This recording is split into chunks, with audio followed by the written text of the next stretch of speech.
Bonjour à toutes et à tous, et bienvenue dans cette 11e masterclass de Blast. Une fois par mois, on vous propose des explications sur le long cours pour mieux appréhender les défis auxquels nos sociétés contemporaines font face. Après la novlangue macroniste, le néolibéralisme ou encore la permaculture, on détricote aujourd'hui la propriété privée. La propriété, ce système idéologique, comme le désigne notre invité, le philosophe Pierre Crétois, est tellement ancré dans nos esprits qu'il semble inaltérable. Et pourtant, au regard de la crise écologique que nous traversons, il apparaît urgent de penser de nouvelles modalités de mise en commun. Nos abonnés ont un accès prioritaire aux masterclass, d'abord en direct, puis via votre espace dédié sur notre site web. Au bout de quelques mois, la vidéo est accessible à tous sur notre chaîne YouTube. Pendant la diffusion, je vous encourage à poser vos questions dans le chat. On les met de côté et on les pose ensuite à Pierre, après son intervention. Bon visionnage!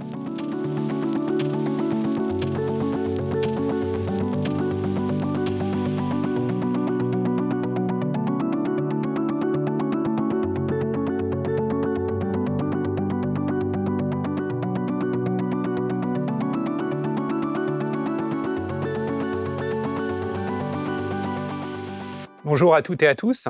Je me présente, je suis Pierre Crétois. Je suis maître de conférence en philosophie à l'Université Bordeaux-Montaigne et j'ai récemment publié 2 ouvrages chez Amsterdam, aux éditions Amsterdam, La part commune et La copossession du monde. Et je viens vous parler de ce que j'y raconte, c'est-à-dire une réflexion sur la propriété et une philosophie critique de la propriété. Alors, je vais développer ma réflexion en 3 moments. Dans le premier moment, je vais parler de ce que je nomme l'idéologie propriétaire. Dans un second temps, je vais parler de ce que je nomme l'ordre propriétaire. Et puis enfin, je vais essayer de proposer quelques perspectives de dépassement de la propriété privée.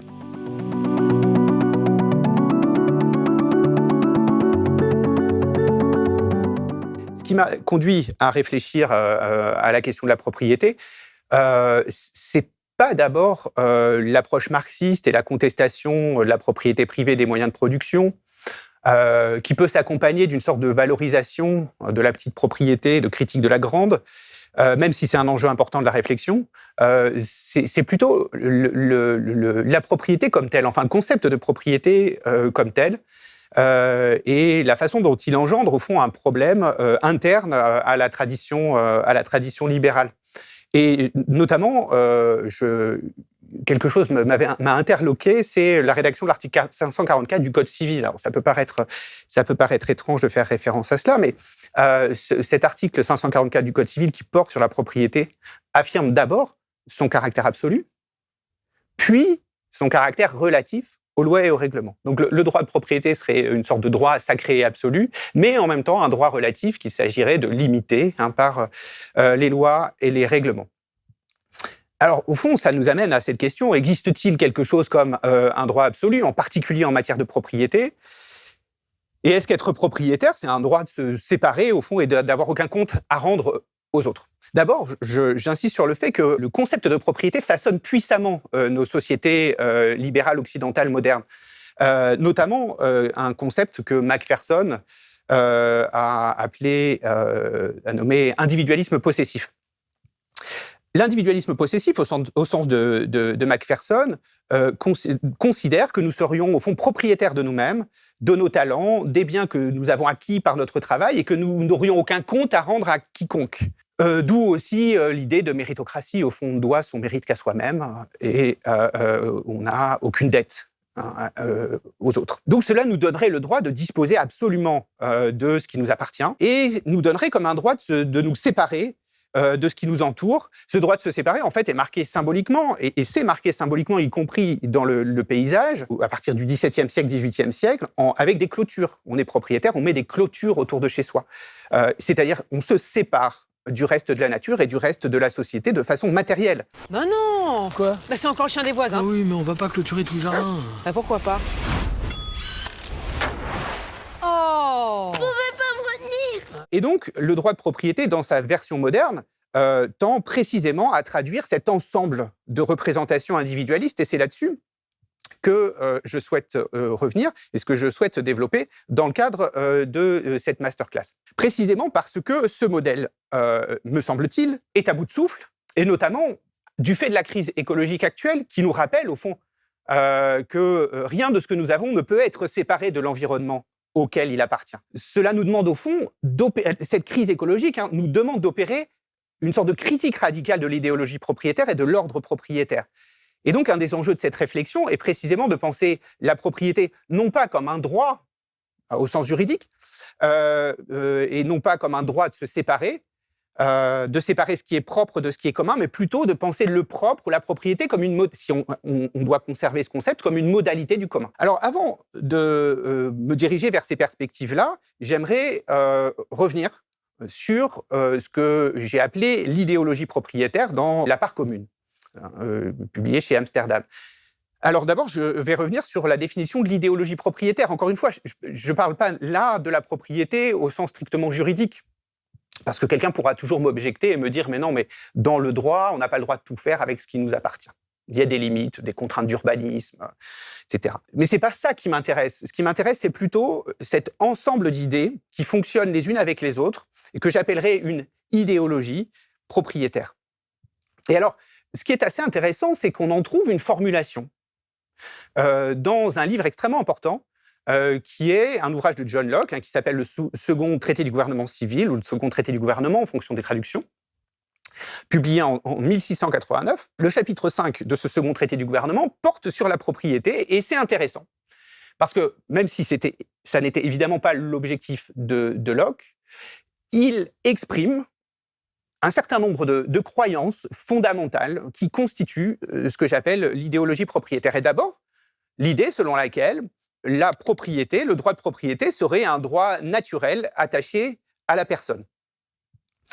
Par opposition à une conception qui consisterait à dire qu'au fond, la propriété privée, ça n'est pas un droit naturel, mais c'est une convention sociale. Alors, comment Locke défend-il cette idée ? Je le dis assez rapidement. Il défend cette idée de la façon suivante. Il dit, en fait, la propriété privée n'a que des avantages, puisqu'elle me permet de protéger mes moyens de subsistance, et personne n'a de bonnes raisons morales de s'en plaindre. En tout cas, à l'état de nature, c'est-à-dire dans cette période hypothétique où il n'y avait pas de gouvernement et où les ressources étaient relativement abondantes. Pourquoi personne n'a de bonnes raisons morales de s'en plaindre ? Locke nous donne un exemple. Évidemment, c'est l'exemple d'une ressource dite non rivale, c'est-à-dire où quand j'en prends une unité, je ne prive pas les autres. Je prends un verre d'eau à la source, j'empêche pas les autres d'en faire de même. Donc, ils n'ont pas de raison morale, parce que mon appropriation ne leur préjudicie pas, ils n'ont pas de bonne raison morale de se plaindre de la propriété. Par conséquent, la propriété est intrinsèquement justifiée. Elle est intrinsèquement justifiée, et c'est précisément ce qu'on appelle une sorte de droit naturel. Elle est intrinsèquement justifiée avant même l'existence des gouvernements, des lois. C'est une sorte de droit qui est moralement bon et juste en lui-même. Je synthétise forcément les idées de Locke, mais c'est ce qu'il faut retenir. Alors évidemment, je vois bien des objections qui pourraient venir. Typiquement avec ce modèle de l'eau, parce qu'on peut admettre qu'au XVIIe siècle, en Angleterre, l'eau était abondante, c'est-à-dire quand je prends une unité d'eau, j'en prive pas les autres, mais aujourd'hui, avec tout ce à quoi on assiste autour des méga-bassines, par exemple, on voit bien que l'eau, en fait, est une ressource rivale. C'est-à-dire que quand on en prend une unité, on en prive les autres. Donc c'est plus la même chose. Et peut-être que les autres, là, ont de bonnes raisons morales de se plaindre de mon appropriation. Peut-être qu'aujourd'hui, ils peuvent dire « oui, mais ce que tu t'appropries pour toi à l'exclusion des autres, ça porte préjudice aux autres. » Alors évidemment, c'est facile du coup de dire que la propriété est une sorte de droit naturel en soi juste et bon et moralement incontestable quand on se situe dans l'esprit dans une situation où, en effet, les ressources sont suffisamment abondantes. Mais qu'en est-il dans un cas qui est le nôtre, au fond, d'une crise des ressources naturelles? J'y reviendrai un peu après. Par ailleurs, l'autre idée importante de Locke, c'est l'idée selon laquelle la propriété serait acquise par le travail.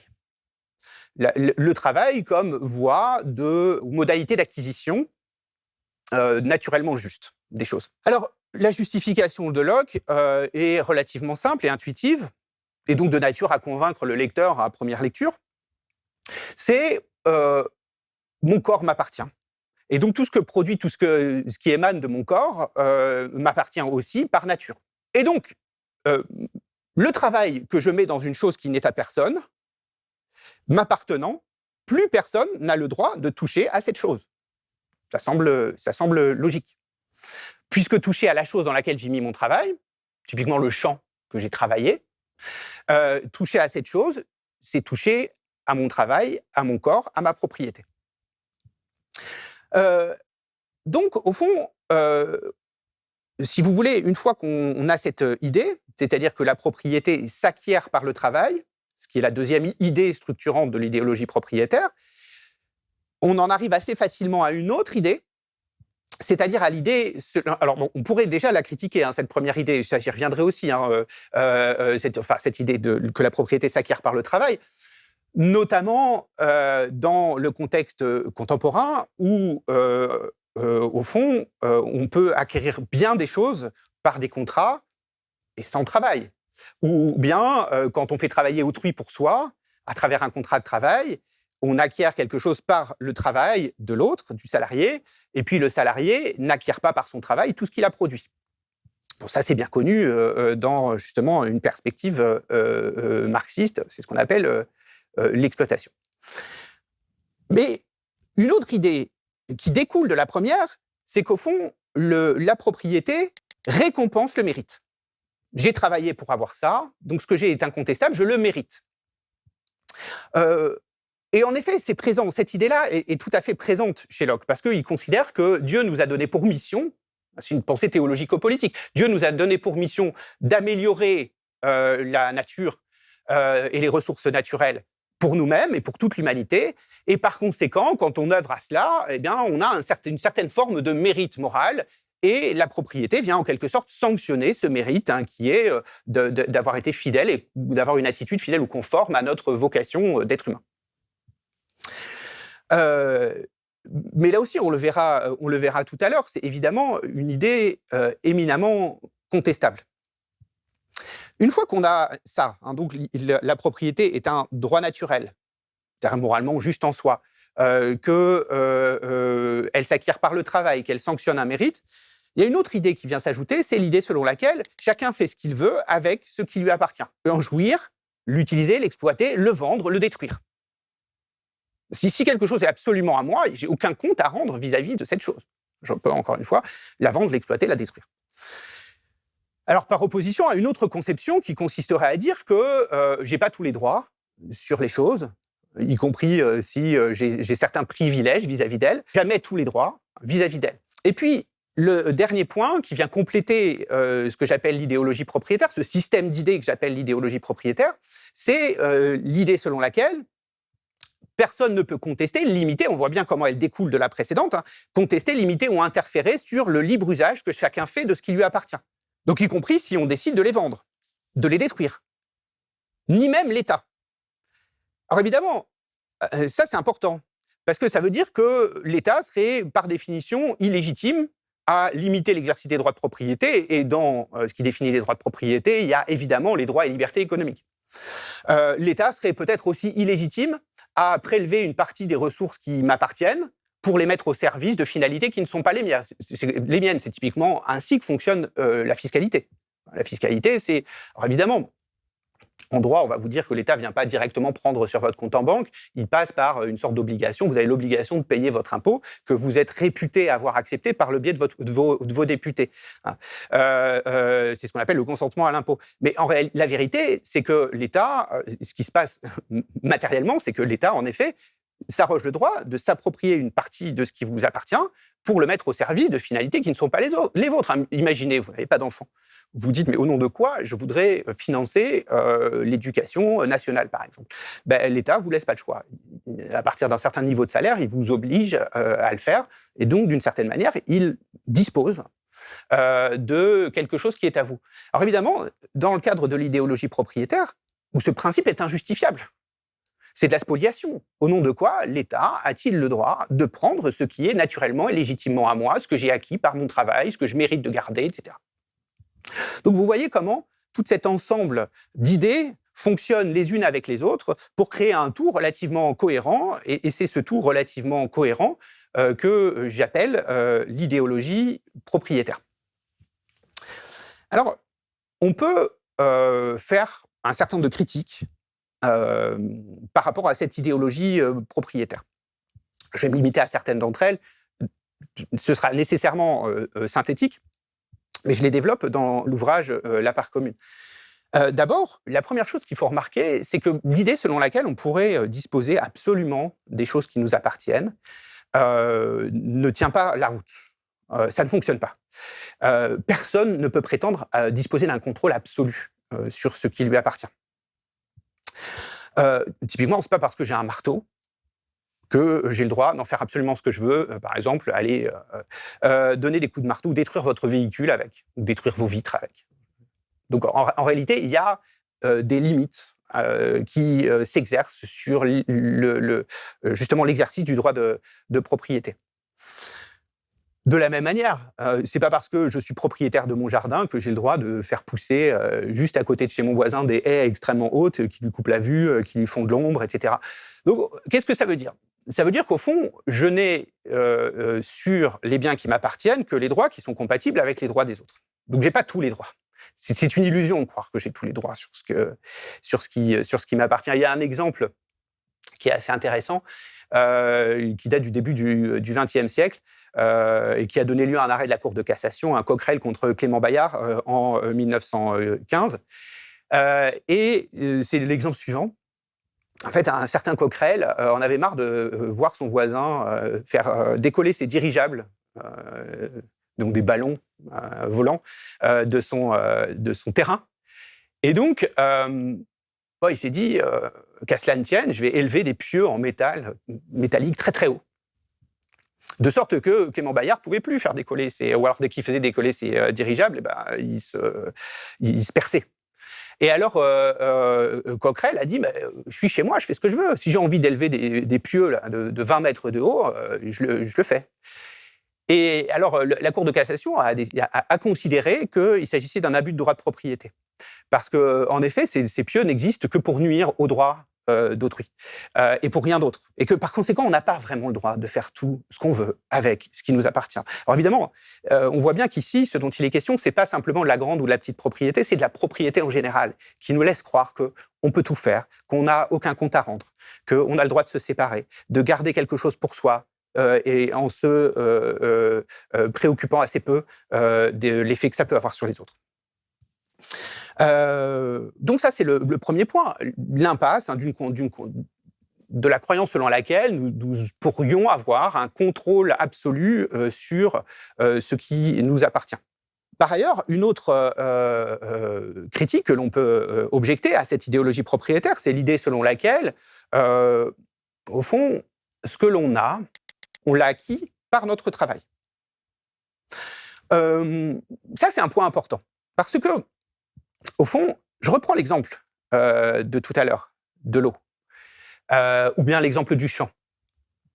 C'est un exemple intéressant, puisque on pourrait dire qu'en effet, un agriculteur, un paysan, récolte les fruits qu'il a semés. D'ailleurs, cette métaphore agricole est aussi celle mobilisée par Locke, parce que c'est celle qui semble intuitivement la plus incontestable, au sens où on peut assez facilement se dire ce qu'a le paysan, il ne l'a que par l'effort qu'il a produit pour mettre en valeur son champ et qu'il soit productif. Or, y compris ça est contestable. Parce que le paysan, en réalité, il exploite une ressource naturelle qu'il n'a pas produite. Son travail ne fait que la mettre en valeur et rendre cette ressource productive au sens où l'humanité l'entend. Un exemple de ça. Imaginez un paysan qui travaille beaucoup sur un terrain stérile et un autre paysan qui travaille très peu ou modérément sur un terrain très fertile. Évidemment que celui qui est sur ce terrain fertile va profiter d'une sorte de rente naturelle et gagner beaucoup en travaillant peu, et celui qui est sur un terrain stérile, lui, va profiter du contraire d'une rente naturelle, c'est-à-dire d'une sorte de préjudice naturel, et gagner peu en travaillant beaucoup.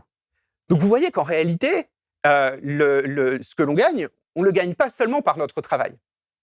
On le gagne aussi par l'exploitation de ressources naturelles que l'on n'a pas produites et qui devraient peut-être être considérées comme communes, inappropriables. Et ça, c'est une idée qui a été développée notamment par un philosophe du XVIIIe siècle, qui a été aussi parlementaire pendant la Révolution française, qui s'appelle Thomas Paine, qui était franco-anglais, et qui a écrit un texte qui s'appelle « Justice agraire », où il dit, en fait, bon, on ne va pas empêcher les gens de s'approprier les champs, parce qu'on voit bien que ça permet, en effet, l'enrichissement collectif. Mais en revanche, il faut qu'ils payent au reste de l'humanité une sorte de rente, parce qu'ils exploitent privativement, dans leur seul intérêt, une ressource qui en réalité est commune, qu'ils n'ont pas produite, une ressource naturelle qui en réalité est commune et qu'ils n'ont pas produite. Alors l'idée de Thomas Paine, c'est de faire une sorte d'utiliser cette espèce d'impôt, de fiscalité, pour mettre dans des caisses qui vont servir à faire un capital de départ et à payer des caisses de retraite, des choses qu'on pourrait appeler des caisses de retraite. Et des idées à peu près similaires ont été développées au XIXe siècle par un économiste américain qui s'appelle Henry George, qui est assez important, en fait, c'est assez peu connu en France, mais qui a créé tout un mouvement qui s'appelle le géorgisme, dans son livre Progress and Property, et qui parle de land tax, de la taxe sur la terre. Mais en fait, ça peut être considéré comme une taxe plus générale, si vous voulez. Pourquoi ? Parce que, mettons que quelqu'un ait des dispositions naturelles. Alors évidemment, on peut toujours dire, un grand basketteur par exemple, on peut toujours dire, ou une grande basketteuse, on peut toujours dire que il ou elle a tiré parti de ses dons naturels par son travail. Néanmoins, sans ces dons naturels et avec beaucoup de travail, il ou elle n'aurait jamais réussi à ce point. Par conséquent, y compris si on s'intéresse aux ressources naturelles internes qui nous appartiennent, par exemple nos dons, on se rend compte que là aussi, on exploite des choses qu'on n'a pas produites. Donc, ce que l'on a n'est jamais le produit de notre seul travail. Alors ça concerne la façon dont on exploite des ressources naturelles. Mais c'est la même chose pour ce qui est des ressources sociales. Typiquement, pour que quelqu'un réussisse, il a besoin de plusieurs choses. Et son travail seul ne suffit pas. Bien loin de là. Il a besoin de quoi ? Il a besoin d'abord d'avoir des savoirs. Prenez Bill Gates, s'il a réussi, c'est parce qu'au fond, il a exploité dans son intérêt propre, pour faire marcher sa boîte, des savoirs qu'on produit par l'humanité avant lui, qui lui ont été apportés gratuitement par l'université, et dont il a su ensuite tirer parti. Donc là aussi, il y aurait peut-être une dette sociale, quelque chose qu'il doit à la société, mais pas seulement. Il a aussi exploité le travail des autres, c'est-à-dire la coopération. Et ça, cette idée que la coopération produit quelque chose de plus que ce que produit notre travail isolé, c'est une vieille idée du socialisme. Pensons à ce que raconte Proudhon dans Qu'est-ce que la propriété, dans un exemple qui est bien connu, mais que je rappelle, parce que je le trouve assez éloquent. C'est l'exemple de l'obélisque de Luxor. Vous savez, pendant les campagnes napoléoniennes, on a ramené une obélisque qu'on a mis sur les Invalides, la place des Invalides. Et alors, Proudhon dit, comment on a fait ? On a payé 100 grenadiers, 100 soldats, pendant une journée, pour l'ériger, pour la mettre debout. Proudhon nous dit, est-ce que c'est juste la somme de 100 travailleurs isolés ou est-ce que c'est le résultat de la coopération sociale ? C'est évidemment le résultat de la coopération sociale. Pourquoi ? Imaginons que vous payez une seule personne pendant 100 jours. C'est la même chose que payer 100 personnes une journée. Une seule personne en 100 jours, elle n'érige pas, elle ne met pas sur ses pieds l'obélisque de Luxor. Donc c'est bien la preuve que la coopération sociale produit quelque chose de plus que ce qu'une personne isolée peut produire. Et ça aussi, c'est une vieille idée. Adam Smith l'avait remarqué, c'est ce qu'il dit quand il dit que la division du travail est un facteur multiplicateur, c'est présent chez Marx, etc. Donc ça, c'est une idée courante. Donc, pour réussir, en fait, on exploite la coopération, le produit de la coopération. Donc peut-être qu'en fait, on aurait une dette à l'égard de la coopération. En fait, on ne doit pas tout qu'à notre propre travail. L'idée d'une sorte de Robinson self-made man qui se serait fait par lui-même est une sorte de grand mythe du capitalisme et de nos sociétés libérales qu'il s'agit en effet de critiquer avec des idées aussi simples que celles que j'expose ici. En réalité, il n'y a pas de génie comme ça, où un beau matin, le mec il invente tout. En fait, les inventions sont le fruit d'un travail collectif, mais on nous raconte que non, pas du tout, c'est le génie, c'est l'apôtre, c'est Dieu, c'est Steve qui ont inventé. Une des grandes caractéristiques des récits entrepreneuriaux, de la façon dont on nous raconte l'histoire des grandes entreprises, celles qui commencent dans un garage, qui connaissent une phase d'hyper-croissance comme ça, on a un récit beaucoup plus capitaliste. On va avoir tendance à héroïser quelques individus. C'est un récit qui est beaucoup plus individualisant parce que ça permet d'extraire des individus qui seraient supérieurs et qui mériteraient donc d'être supérieurement récompensés. Et puis enfin, on pourrait dire qu'il y a une dernière imposture, c'est l'imposture du mérite. Et cette imposture du mérite, en fait, elle se développe assez facilement à partir de ce que je viens de dire sur le travail. Est-ce que je peux vraiment considérer que ce que j'ai me revient entièrement, au sens où je l'ai mérité? Évidemment que ça n'est pas le cas. Pour quelle raison? Parce que, reprenons l'exemple du basketteur ou de la basketteuse là, de tout à l'heure. On pourrait dire, quelqu'un qui tient vraiment au mérite, pourrait dire, mais oui, mais imaginons qu'il ou elle ait ses talents et qu'il ou elle n'ait rien fait. Il ou elle n'aurait jamais réussi. Ou inversement. Imaginez, si il ou elle a réussi, c'est d'abord parce qu'il ou elle a réussi à mettre en valeur ses talents, par son travail. Donc finalement, c'est encore le travail qui sert de facteur déterminant. Mais le problème, c'est que la psychologie sociale nous apprend que, y compris la disposition à travailler, à se mettre au travail, dépend de l'amour de nos parents, dépend de la confiance que nous avons en nous-mêmes, c'est-à-dire de la croyance selon laquelle, si nous travaillons, nous allons réussir à faire quelque chose. C'est-à-dire la croyance selon laquelle nous valons quelque chose. Et ça, c'est pas nous qui nous le donnons à nous-mêmes. On n'est pas comme le baron de Munchausen, on se tire pas de la mare en se tirant par la couette. La confiance en soi, c'est quelque chose que l'on doit, en particulier à nos parents. Pas seulement, mais en particulier à nos parents. Donc de la même manière, vous voyez, la disposition à se mettre au travail est une disposition acquise, n'est pas quelque chose qu'on ne doit qu'à soi-même. Et donc, c'est ce qui fait que quelqu'un comme John Rawls, qui pourrait appeler une sorte de libéral égalitarien, affirme que pour penser la justice, il faut s'affranchir du concept de mérite. La justice doit être pensée à partir de l'idée de la distribution des charges et des avantages de la coopération sociale. La coopération sociale produit des avantages et des charges. Et il s'agit de distribuer tout ça équitablement, mais en s'affranchissant absolument de l'idée de mérite, qui n'a pour seul effet que de consolider et de justifier les inégalités existantes. Donc voilà, je m'arrête là pour les critiques de l'idéologie propriétaire. Encore une fois, on aurait pu les développer, mais voilà, je vous en propose certaines.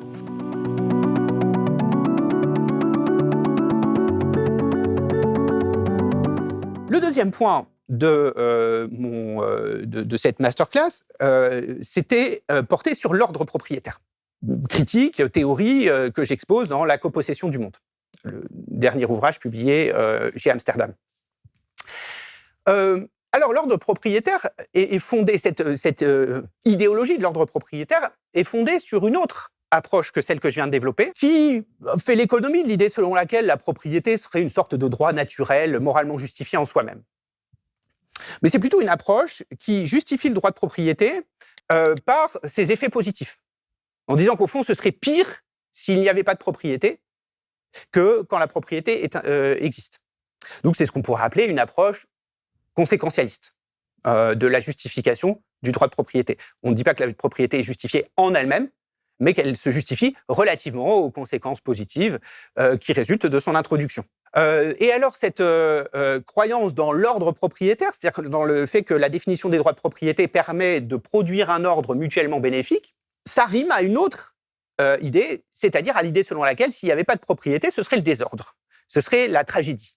Et alors, au fond, si vous voulez, c'est une vieille idée, on peut la retrouver chez Thomas Hobbes dans le Léviathan, puisque une de ses thèses est de dire ce qui pose problème dans l'état de nature, je vous ai parlé de l'état de nature avec Locke, mais il y a cette idée-là chez Hobbes aussi, ce qui pose problème dans l'état de nature, c'est que tout est à tous. Et si tout est à tous, il ne peut en résulter que des conflits, parce que chacun peut prétendre avoir des droits légitimes sur la même chose que les autres. Si tout est à tous, autant dire que rien n'est à personne. Et donc, de là résulte un certain nombre, le caractère conflictuel, au fond, de l'état de nature, et donc une des missions du souverain pour Hobbes, de la souveraineté politique, c'est de définir les droits de propriété, de dire ce qui est à moi, ce qui est à toi.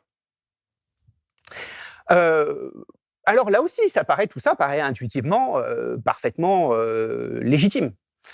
Et alors c'est assez intéressant parce qu'il y a une, au fond, on peut faire une sorte de reconstruire une forme de tradition de pensée qui se concentre autour de cette idée de la tragédie des communs, c'est-à-dire l'idée selon laquelle si tout est à tous, alors c'est la tragédie. Surexploitation, conflit, etc. Je ne vais pas trop m'étendre, mais je fais référence seulement à un article important dans les études environnementalistes. C'est un article de 1968 paru dans Science, qui a été écrit par Garrett Hardin, qui est un démographe. Et cet article s'intitule précisément « La tragédie des communs ». Et Garrett Hardin ne se cache pas d'être malthusien, c'est-à-dire de se préoccuper avant tout de la question de la gestion des populations. Mais il dit quelque chose d'important qu'on a retenu et qu'on extrait très souvent de son texte. C'est justement le fait qu'une chose commune, une ressource commune laissée en libre accès, sera nécessairement surexploitée. C'est ce qu'il appelle la tragédie des communs. Et il reprend en fait un exemple qui est un exemple d'un auteur du 19e siècle, qui est lui aussi malthusien, inspiré de Malthus. Et du principe de population de Malthus, et qui s'appelle Lloyd. C'est l'exemple suivant, je le simplifie et je vous le restitue là. C'est l'idée selon laquelle, imaginons 10 bergers se partageant un terrain, un pâturage sur lequel ils font paître leurs moutons. Alors, quel va être leur calcul ? Il faut s'imaginer, évidemment, qu'il y a des présupposés anthropologiques. C'est-à-dire qu'on a affaire là à des individus qui maîtrisent le choix rationnel et qui cherchent à maximiser leur intérêt. Alors, leur calcul est très simple. Pour Garrett Hardin, s'ils rajoutent une tête de bétail supplémentaire à leur cheptel, ça leur fait une utilité positive entière, plus 1. En revanche, la perte, parce qu'il y a une perte, puisque ça crée une sorte de surpâturage du terrain, la perte, elle est divisée entre les 10 usagers. Donc, l'utilité négative est une fraction de 1. Donc évidemment, leur calcul est vite fait. Ils ont tout intérêt à ajouter sans cesse une tête de bétail supplémentaire au troupeau jusqu'à ce que le terrain commun soit dévasté par les brebis. Et c'est ce que Garrett Hardin appelle la tragédie des communs. Alors, comment faire pour se sortir de la tragédie des communs ? Bon, en fait, c'est très simple. Par la propriété. Alors, vous allez me dire, comment ça ? Je réponds à cette question. Imaginez maintenant que ce grand terrain, vous le partagiez en 10 lopins, qui appartiennent chacun en propriété à chacun des bergers. Dans ce cas, qu'est-ce qui va se passer ? Le calcul va complètement changer du fait de ces contraintes liées à la définition des droits de propriété. Le gain à rajouter une tête de bétail, c'est une utilité positive entière, et la perte, puisque c'est la perte pour mon terrain, c'est une utilité négative entière. Donc en fait, ça va complètement changer, et il est assez probable que chacun des bergers n'ajoutera autant de têtes que le nombre de têtes de bétail que son terrain peut supporter. Donc la propriété est, au fond, un moyen qui permet l'usage raisonnable et durable des ressources naturelles. Vous voyez ? Alors ça, c'est intéressant parce que c'est pas isolé. On pourrait se dire, bon, c'est une sorte d'élucubration abstraite. En réalité, on sait très bien que concrètement, s'il y a 10 bergers sur un terrain, ils vont pas s'amuser à faire ce que j'ai dit. En fait, ils vont discuter entre eux. C'est pas vraiment un terrain en libre accès, mais c'est plutôt un terrain gouverné en commun, ce qui n'est pas du tout la même chose. Oui, je suis assez d'accord avec ça. Seulement, ce genre d'approche a pu apparaître convaincante et notamment a donné naissance à une sorte d'école de pensée qu'on appelle la New Resource Economics, notamment avec des écrits de Anderson, qui développe la thèse selon laquelle la privatisation est la meilleure manière de préserver les ressources naturelles. En France, on a quelqu'un comme Max Fall qui a défendu ce genre d'idée. Et en fait, dans les institutions internationales, ça a longtemps été une sorte de dogme sur lequel on revient maintenant. Et donc, l'idée, c'est que, par exemple, vous avez des terrains en Mauritanie qui sont, au fond, gérés de façon traditionnelle, mais il n'y a pas de définition claire des droits de propriété. Alors, définition des droits de propriété de telle sorte qu'il y ait une gestion durable et profitable à tous de la ressource. Alors évidemment, en réalité, on sait que c'est plus compliqué que ça, et y compris pour Gareth Hardin, la chose est plus complexe que cela, puisqu'il dit que, au fond, ce qui fonctionne pour la consommation des ressources naturelles ne fonctionne pas pour la pollution, mais il dit au contraire que la propriété peut favoriser la pollution. Pour un calcul à peu près similaire à celui du champ, c'est-à-dire qu'au fond, mettons par exemple l'air ambiant, il appartient à tous. Alors, je peux m'imaginer assez facilement que je vais utiliser mon bolide polluant comme je l'entends, parce que ça représente une utilité positive entière pour moi, et puis la perte, en fait, elle est diluée entre les milliards d'usagers de l'air. Et donc, on pourrait peut-être s'imaginer que la propriété pourrait fonctionner. En réalité, c'est compliqué parce qu'il faudrait imaginer de mettre une sorte de bulle d'air privative sur la tête de chacun. Et là, en effet, peut-être que les gens seraient dissuadés de mettre leur pot d'échappement dans cette bulle d'air parce que ça leur porterait un préjudice direct. Mais en tout cas, le raisonnement est tout à fait le même. C'est-à-dire à partir du moment où l'utilité positive entière est pour moi privatisée d'une certaine façon, alors que l'utilité négative, la pollution que je rejette en utilisant mon bolide polluant ou que sais-je, mon chauffage ou une entreprise, une industrie polluante, peu importe. L'utilité privée est toujours entière, l'utilité partagée est justement partielle. Il en résulte qu'on est tous incités à polluer toujours de plus en plus. Alors là, Hardin dit, pour le coup, la propriété, ça marche pas. La seule solution, c'est d'utiliser l'État et la régulation publique, notamment par des sanctions financières qui visent à dissuader.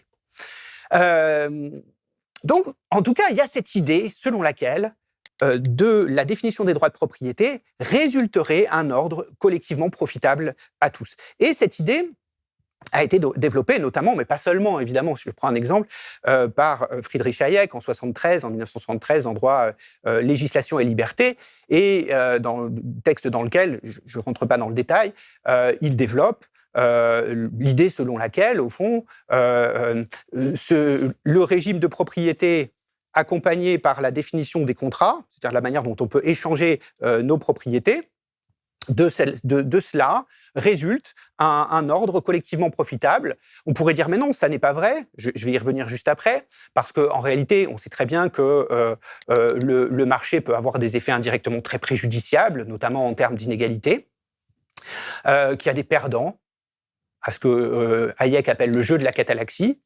Mais Hayek nous dit, et si l'État intervient, il n'y aura pas plus de gagnants. Bien au contraire, le marché offre à tous des opportunités permanentes. Je vous donne un exemple. Imaginez que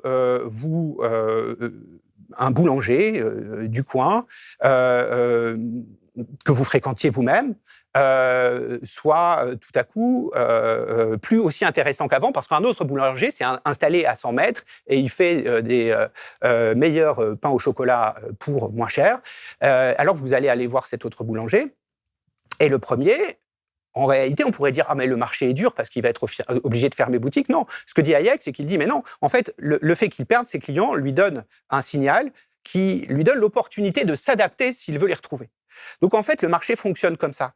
Pour Hayek, il fonctionne dans des logiques de propriété. Chacun fait ce qu'il veut avec ce qu'il a, échange ce qu'il a contre ce qu'a autrui par des contrats. Ce marché, croire qu'il est violent, croire qu'il est injuste est une illusion. En réalité, il produit des opportunités, et bien plus d'opportunités avantageuses pour tous qu'une économie régulée. Donc, vous voyez, on passe de l'ordre propriétaire, à travers cette idée négative que s'il n'y a pas de propriété, c'est le désordre, à une autre idée, c'est-à-dire un ordre social fondé sur la définition des droits de propriété et la liberté de contracter, c'est-à-dire d'échanger, est l'ordre le plus bénéfique à tous. Alors, on peut évidemment, là aussi, produire un certain nombre de critiques. Alors, je vais en produire certaines, mais là aussi, elles seront davantage développées et plus riches dans l'ouvrage. Alors Hayek estime que le droit de propriété permet d'allier la liberté avec l'absence de conflit. C'est ce qu'il dit. Parce qu'en effet, s'il n'y avait pas de droit de propriété, il pourrait y avoir une forme de liberté, quoique elle serait toujours empiétée, mais il y aurait des conflits permanents. S'il n'y a pas de droit de propriété, je peux me dire je vais aller prendre, voler, enfin, c'est pas voler, mais prendre ce que mon voisin possède. Mais en effet, là, il n'y a ni liberté, ni absence de conflit. Il y a une sens peut-être de liberté sans limite, mais des conflits permanents. Mais le problème, c'est que les conséquences des phénomènes de marché peuvent être extrêmement inégalitaires et décevoir les attentes morales légitimes des individus. Et donc, avoir des effets de désordre. Et c'est ça que Hayek ne voit pas suffisamment. C'est les effets de désordre produits par l'ordre apparent du marché. Et un des effets de désordre, c'est la déception morale que produit le marché. Typiquement, j'ai travaillé toute ma vie dans une entreprise qui dépose le bilan ou qui délocalise. Je suis licencié. Alors j'ai le sentiment moral que le marché ne récompense pas mon effort. Je peux avoir une attente légitime à ce que, au fond, mon désir de continuer à travailler dans cette usine soit satisfait, mais le marché détruit cette attente, piétine cette attente. Et donc là, on a affaire à une sorte d'externalité négative morale. C'est-à-dire le marché piétine les attentes morales légitimes des individus, et ces désordres moraux peuvent conduire les individus de façon parfaitement légitime à le rejeter, à rejeter le marché. Et en effet, de toute façon, le marché ne fonctionne pas au mérite. Il fonctionne très largement sur la base de certains aléas et de l'addition en fait des choix individuels sur lesquels personne n'a véritablement de contrôle, et ses conséquences peuvent être relativement aléatoires et indépendantes de ce qu'on appelle, nous, le mérite. Alors évidemment, tout à l'heure, j'ai critiqué le mérite. Mais ce que je veux montrer là, c'est que néanmoins, cette idée du mérite peut susciter chez les individus, en particulier les travailleurs, des attentes morales que tout le monde peut comprendre. Or, ces attentes morales sont en permanence piétinées par les effets indirects du marché. Et donc, en effet, ça ne peut que créer des formes de mécontentement, de désaccord vis-à-vis du système, qui ont leur légitimité morale absolue. Donc, on ne peut pas dire, en fait, que la définition des droits de propriété suffit à produire un ordre. Il produit aussi bien des désordres, et notamment, justement, des désordres et des blessures morales. En outre, au fond, les économistes établissent leurs calculs en admettant que les droits de propriété sont bien définis. C'est qu'on sait ce qui est à lui, ce qui est à lui, ce qui est à toi, ce qui est à moi. Et que l'on ne peut acquérir ces droits de propriété sur quelque chose que par des contrats mutuellement consentis, parce que mutuellement bénéfiques, mutuellement profitables, mutuellement avantageux. Enfin, on ne vend quelque chose que parce que on n'en a plus besoin, que ça représente pour nous, que l'utilité de cette chose représente pour nous une utilité quasiment nulle. En revanche, l'argent qui nous est donné en échange représente une utilité positive plus grande. Donc c'est comme ça que ça fonctionne. Justement dans le cadre de ceux qui pensent dans cet univers qui est l'ordre de cet univers de pensée, cet univers idéologique qui est l'ordre propriétaire. Or, le problème, c'est que il peut très bien se passer que pour un certain nombre d'individus, et en particulier ceux qui ont perdu à la loterie sociale, parce que Hayek assimile cet ordre propriétaire à un jeu. Alors évidemment, c'est très problématique, parce que ce qu'on perd, quand on perd au jeu de l'ordre propriétaire, c'est les conditions même de notre existence. On ne peut pas dire « je referme le jeu et tout va bien ». Je ne peux pas sortir de ce jeu-là. Bon. Et il peut se trouver que, justement, certains et certaines sont en des positions où, pour eux, le calcul économique est clair. C'est-à-dire que le calcul d'intérêt est clair. C'est qu'ils peuvent se dire, pour eux, il vaut beaucoup plus la peine d'aller voler quelque chose, c'est-à-dire d'acquérir quelque chose sans faire fournir l'effort, parce qu'ils ne peuvent pas le fournir, nécessaire pour l'acquérir, plutôt qu'en passant par des échanges standards. Et il résulte de là, du coup, au fond, une incitation potentielle au vol. Plus les inégalités sont grandes, plus ceux qui sont en bas de l'échelle sont incités à voler. Parce qu'ils se disent qu'au fond, comme ils n'ont pas les moyens, ils ne peuvent pas fournir l'effort nécessaire pour acquérir par des contrats la propriété qu'ils désirent, et qu'ils savent qu'en fait, ils peuvent l'acquérir en ne respectant pas les droits de propriété, c'est-à-dire en ne respectant pas la base du système, ils le font. Or, c'est l'hypothèse finalement la plus sérieuse qu'on doit prendre en compte. c'est-à-dire la situation dans laquelle, du fait des inégalités, trop de gens sont incités à ne plus respecter les bases mêmes du système, et donc conduisent à son écroulement. Et au fond, cette idée-là est un peu l'idée qui est développée par Rousseau dans son discours sur l'inégalité. Enfin, c'est une vieille idée, si vous voulez. Pourquoi ? Parce que vous vous souvenez, dans la deuxième partie du discours sur l'origine et les fondements de l'inégalité parmi les hommes de Rousseau, qui est écrit en 1755, Rousseau nous dit il y a un moment où, parce que les riches ont acquis tous les champs, alors c'est pas le contexte lockéen justement où Locke dit bah oui, mais enfin quand on s'approprie quelque chose, ça porte pas préjudice aux autres. Mais imaginez qu'en fait on soit sur une surface terrestre limitée. Alors, pour le coup, ça c'est pas une fiction, c'est la réalité. Et que toutes les terres soient déjà appropriées par les uns et les autres. Que deviennent les derniers arrivants ? Ils arrivent, ils n'ont plus rien pour trouver leur subsistance.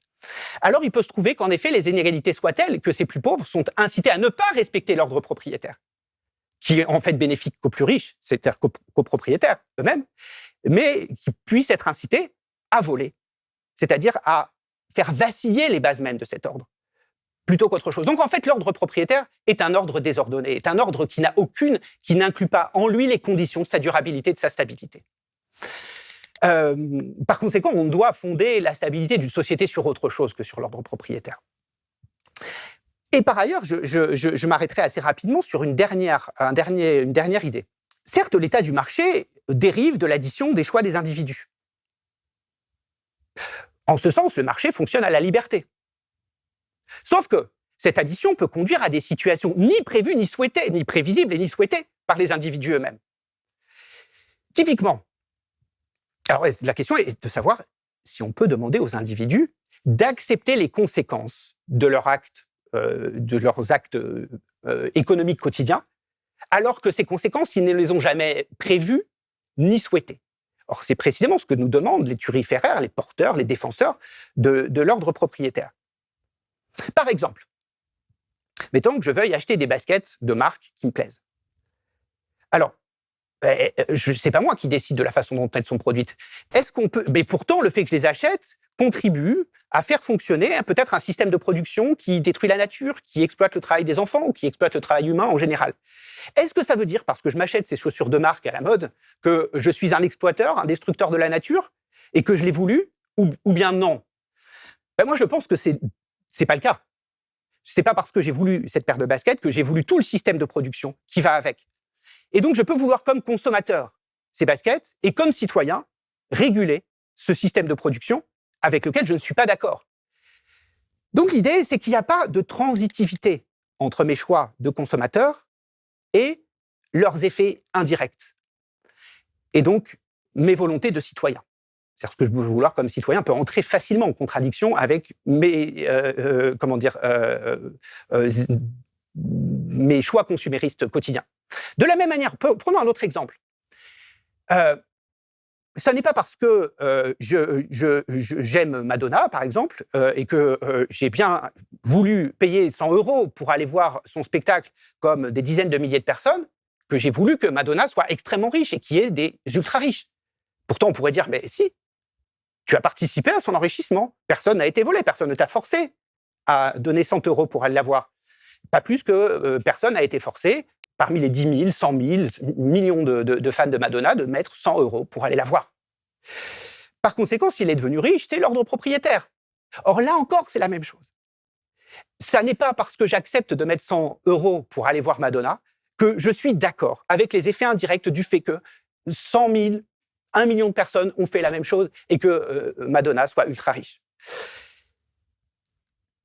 Or, les défenseurs de l'ordre propriétaire nous font croire ça, qu'il y a un lien implicite et que nous serions en quelque sorte, en tant que consommateurs, les donneurs d'ordre du marché et que nous serions du coup d'accord avec l'exploitation de la nature, l'exploitation du travail humain, les inégalités sociales, etc. D'ailleurs, c'est une idée qui est développée, je ne vais pas rentrer dans le détail, mais il est important de le dire, par un économiste autrichien qui s'appelle Ludwig von Mises, qui a été le prof d'Hayek et qui a écrit notamment Le socialisme en 1922. Alors, il n'est pas socialiste lui-même, il critique le socialisme. Il dit la chose suivante, et ça c'est intéressant, il faut vraiment le retenir, à mon sens. Il nous dit, ben voilà, les socialistes nous disent, en gros, ce qu'il veut dire par là, c'est les gens qui sont d'accord avec la révolution soviétique, nous disent que la démocratie s'arrête aux portes des entreprises. Parce que les entreprises sont en effet gérées par des intérêts privés, ce sont ces intérêts privés qui décident. Les entreprises ne sont pas gérées démocratiquement. Et donc, von Mises nous dit, les socialistes nous disent que de la même manière que sur un plan politique, on a coupé la tête au roi pour mettre le peuple à sa place, ben on doit faire la même chose dans le secteur privé, d'une certaine manière, mettre les salariés à la place des patrons. Mises nous dit, mais c'est une illusion absolue. Les patrons ne sont pas les souverains. Qui sont les souverains dans une économie de marché? Ce sont les consommateurs. C'est ce qu'il appelle la souveraineté des consommateurs, ce qui a donné aussi l'idée d'une démocratie de consommateurs. Et l'idée selon laquelle, au fond, l'acte d'achat, c'est comme un bulletin de vote. Et pourquoi dit-il ça? Parce que ça peut vous paraître surprenant, mais en fait, c'est très intuitif, là encore. Je reprends mon exemple du boulanger. Imaginons que vous changez de boulangerie, parce que celle qui s'est installée 100 mètres à côté produit des meilleurs pains au chocolat pour moins cher. Et imaginez que l'essentiel des anciens clients du premier boulanger fassent la même chose. Donc le boulanger va devoir licencier. Alors qu'est-ce qu'on va dire, nous les consommateurs? Il est méchant, il n'aurait pas dû licencier. Non, en fait, quelqu'un comme Ludwig von Mises dirait, mais non, mais s'il a licencié, c'est à cause de vous. Donc en changeant de boulangerie, en fait, vous êtes des souverains. Et vous êtes des souverains et vous êtes les responsables de tous les méfaits que vous attribuez en fait au patron. Donc c'est très vicieux comme raisonnement, puisque dans ce cas-là, il n'y a plus de possibilité de révolution. C'est-à-dire, la révolution se base sur l'idée selon laquelle il y a des gens qui agissent mal et qu'il suffit de les empêcher de mal agir, de prendre leur place pour que ça marche mieux. Or là, c'est plus possible, puisque les salariés, les consommateurs qui sont en même temps les salariés, se retrouvent les responsables de l'ordre du marché. Et donc, s'ils doivent se révolter, c'est contre eux-mêmes. Donc, il n'y a plus, si vous voulez, il n'y a plus de voie de sortie politique à l'ordre du marché. C'est un intérieur, l'ordre du marché, qui n'a pas d'extérieur, dont on ne peut pas sortir. Et si on veut le faire bouger, il faut le faire bouger de l'intérieur à la base, par la consommation, pas par la politique. Donc, évidemment, ça invalide complètement l'idée de la démocratie politique, c'est-à-dire les souhaits que nous pouvons avoir en tant que citoyens. Et ça se concentre sur l'idée que la vraie démocratie, ça se passe dans le marché, et c'est les consommateurs qui la font à travers des actes d'achat qui sont comme des bulletins de vote. D'accord? Mais là encore une fois, je dis, c'est une illusion, c'est une apparence. Parce que j'insiste sur le fait que ce qui peut nous convenir en tant que consommateur peut ne pas nous convenir en tant que citoyen quand on analyse les effets indirects de nos choix consuméristes quotidiens. J'achète cette paire de chaussures de marque, mais je ne suis pas d'accord avec l'exploitation qu'il y a eu derrière pour la produire. Eh bien, je peux, en tant que citoyen, même si en tant que consommateur, d'une certaine manière, je fais vivre ce système avec lequel je suis en désaccord en tant que citoyen, eh bien, en tant que citoyen, par la politique, je peux vouloir que ce système de production soit régulé. Il ne faut pas tomber dans cet écueil selon lequel l'ordre du marché est un ordre absolu mutuellement profitable et que si on veut le bouger, il faut le bouger de l'intérieur. Parce que, en réalité, cet ordre du marché peut entrer en conflit, et c'est un dernier désordre sur lequel j'insiste, avec notre volonté de citoyen.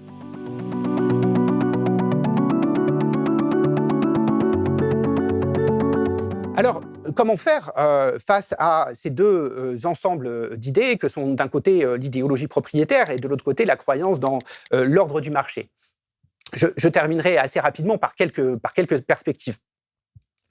D'abord, et c'est une idée que j'ai développée dans la part commune, c'est l'idée de l'inappropriabilité des choses. Alors, qu'est-ce qu'on entend par là? Qu'est-ce qu'on entend par inappropriabilité des choses? La première idée est la suivante. C'est qu'en réalité, je ne peux pas séparer une chose de l'environnement auquel elle appartient et de l'environnement qu'elle contribue à structurer. Et cet environnement, en réalité, il est copossédé. Il est possédé par l'intégralité de ses usagers. Prenez par exemple ma maison, la façade de ma maison. Si j'ai une maison, hein, peu importe, pourrait dire je fais ce que je veux, je vais repeindre. Mais sauf que, évidemment, la façade de ma maison, si je la repeins en rose fuchsia, eh ben, ça a un impact sur les promeneurs. Ça a un impact sur l'environnement urbain. Plus de la moitié des Français disent avoir des problèmes avec leurs voisins. À Sainte-Soule, près de La Rochelle, Anna n'en peut plus de devoir chaque jour ramasser feuilles mortes et branches. Elle a attaqué ses voisins en justice et veut que les frênes d'Isabelle soient abattus. Le courrier recommandé était très accusateur. Arrachez vos arbres ou nous ferons appel à un avocat. Ça a été un peu violent. De la même manière, quoi que je fasse avec ce qui m'appartient, tout cela, je ne peux pas mettre de barrière autour. Ça s'insère dans un environnement dont je ne peux pas le séparer. Et c'est un phénomène qui a été étudié, notamment par les économistes, et qui s'appelle les externalités. On sait très bien qu'on veut faire des choses avec ce qui nous appartient, mais ce qu'on veut faire a aussi des effets indirects, inintentionnels, qu'on peut ne pas souhaiter. Par conséquent, encore une fois, sur notre environnement général. Donc, encore une fois, la première idée sur laquelle je veux insister pour donner des perspectives, c'est que on ne peut pas, contrairement à cette croyance selon laquelle on pourrait mettre des clôtures autour de ce qui nous appartient, on ne peut pas le faire. Ce qui nous appartient s'insère dans un environnement plus large qu'il contribue à structurer. Une autre idée, donc, c'est la raison pour laquelle je ne peux pas être absolument propriétaire, au sens de avoir tous les droits sur ce qui m'appartient et de pouvoir le séparer du reste. C'est même le contraire. La chose que j'utilise appartient à un environnement plus large. Et c'est à partir de cette appartenance plus large que je dois penser les droits légitimes que j'ai sur elle. Et peut-être les droits que d'autres ont sur elle. Les riverains, la municipalité, les animaux ou les êtres vivants, qui peuvent fréquenter aussi un terrain, par exemple. La deuxième idée, c'est l'idée selon laquelle ce qui garantit le mieux notre jouissance, le fait qu'on puisse jouir des choses, c'est que nous en soyons propriétaires, c'est-à-dire que nous ayons le droit d'en exclure les autres. Or, c'est une idée éminemment contestable. Parce que ce qui nous intéresse dans les choses, c'est pas qu'elles soient à nous, ou alors... Sinon, en fait, on est en quelque sorte atteint par une forme de pathologie étrange. Ce qui nous intéresse dans les choses, c'est le fait justement qu'elles puissent être vectrices de notre accomplissement. Et en réalité, on n'a pas toujours besoin qu'elles soient à nous. Et en tout cas, on n'a pas besoin d'avoir tous les droits sur elles. Dans une chambre, j'ai besoin d'avoir mon intimité. Je n'ai pas besoin forcément que cette chambre soit complètement à moi. J'ai juste besoin que cette chambre et ces murs me donnent cette intimité. Pour profiter d'un livre, est-ce que j'ai besoin qu'il soit à moi ? Est-ce que je ne profite pas bien plus des livres quand je vais les chercher à la bibliothèque et que j'ai des rayonnages entiers que je ne pourrai jamais m'acheter par la collectivisation ? De la même manière, pour une piscine, un stade ou une infrastructure sportive, je n'ai pas besoin que les choses soient à moi pour qu'elles me permettent d'en jouir et de m'épanouir. Donc il faut sortir de là, parce que ça aussi, c'est une idée qui a façonné nos conduites et nos comportements. L'idée selon laquelle il faudrait que nous ayons un petit pavillon avec notre voiture, nos objets, notre perceuse, etc. C'est la consommation des ménages, en augmentation constante, qui va tirer la production. Les ménages découvrent la banque, ils accèdent massivement au crédit, ils n'hésitent pas à s'endetter pour acheter un logement ou une voiture. En réalité, il faudrait clairement basculer dans une logique de partage, parce qu'encore une fois, pour s'affranchir et presque se guérir, hein, j'utilisais le terme pathologie tout à l'heure, presque se guérir de l'idéologie propriétaire. Donc enfin, hein, les choses composent en fait des lieux partagés qui nous accueillent, et c'est ainsi qu'elles doivent être pensées plutôt qu'à travers la propriété privée. Et c'est précisément ce que j'appelle la copossession du monde dans le dernier ouvrage. Alors, il faut revenir sur ce point. Qu'est-ce que j'appelle la copossession du monde ? La copossession du monde, c'est pas de la copropriété, c'est pas non plus la propriété collectivisme ou du la propriété collective, ou du collectivisme. La copossession du monde, c'est un fait. C'est le fait que nous sommes tous usagers du monde et qu'on ne peut pas nous l'enlever. Et par conséquent, que quand on utilise quelque chose dont on a l'usage, eh ben, on doit admettre que cette chose appartient justement à un monde essentiellement copossédé. Et donc, au fond, c'est sur cette base-là, factuelle, de la copossession du monde, que l'on peut penser le droit. C'est pour ça que j'insiste sur le fait que, au fond, des droits de propriété peuvent subsister, mais pensés comme une modalité du commun. Aujourd'hui, on pense le commun à partir de la définition des droits de propriété. C'est l'ordre propriétaire. On définit d'abord les droits de propriété, puis ensuite les échanges distribuent les ressources aux uns et aux autres de façon mutuellement satisfaisante. Mais c'est le contraire qu'il faut, c'est la démarche contraire qu'il faut avoir. Il faut partir de l'idée selon laquelle on copossède le monde et que le seul droit qu'on peut avoir sur les choses sont celles qui sont compatibles avec les droits des autres et avec la permanence d'un environnement commun.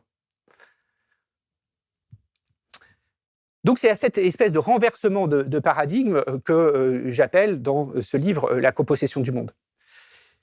C'est la raison pour laquelle, au fond, il me semble essentiel de ne pas donner à la propriété la valeur d'un droit fondamental, absolu, mais plutôt d'un droit secondaire. Vous savez bien que le droit de propriété figure à l'article 17 de la Déclaration des droits de l'homme et du citoyen. Alors c'est pareil, revenons dans le contexte. Certainement que cet article 17 de la Déclaration des droits de l'homme et du citoyen a été pensé dans un contexte aristocratique où les droits des petits paysans, notamment sur les terres, n'étaient pas respectés. Et donc le droit de propriété a été pensé comme une manière de protéger peut-être d'abord les petits contre les seigneurs et les aristocrates. Mais force est d'admettre qu'aujourd'hui, ça n'est pas ainsi qu'elle fonctionne et qu'elle est un instrument massif et puissant de domination de l'homme sur l'homme et d'exploitation de l'homme par l'homme. Et donc ce droit doit cesser d'être considéré comme un droit premier et fondamental, mais doit être considéré comme un droit secondaire. Par ailleurs, il ne doit pas être considéré comme un droit absolu, mais comme une combinaison de droits qui ne contiennent pas nécessairement tous les droits et toutes les libertés économiques. Si on veut admettre qu'on peut continuer à dire qu'on est propriétaire de quelque chose, j'ai un vélo, il est à moi. Est-ce que ça veut dire pour autant que ce que je veux dire par là, c'est que j'ai tous les droits, y compris les libertés économiques ou les droits économiques sur ce vélo? Non, une telle conception ne peut avoir que des effets injustes et collectivement inacceptables. Par conséquent, il faut penser le droit de propriété comme un droit secondaire qui permette d'articuler ce que l'on se doit les uns aux autres, autour des choses. C'est la raison pour laquelle, au fond, cette copossession du monde, elle ne peut pas se jouer au niveau du marché. Elle doit se jouer au niveau politique. C'est l'idée de la politique comme exercice et affirmation de la copossession du monde. Il faut rendre à la politique ce rôle-là, qui est le droit de faire valoir et d'affirmer que le monde, notre monde matériel, est essentiellement copossédé.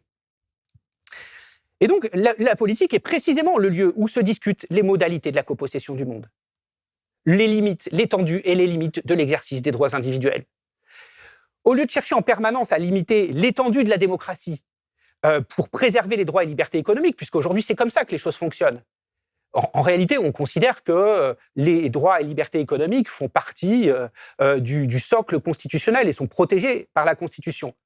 Par conséquent, une décision, une loi peut exister, mais à condition qu'elle ne porte pas atteinte à ces droits et libertés économiques. Je vous donne juste un exemple très rapidement.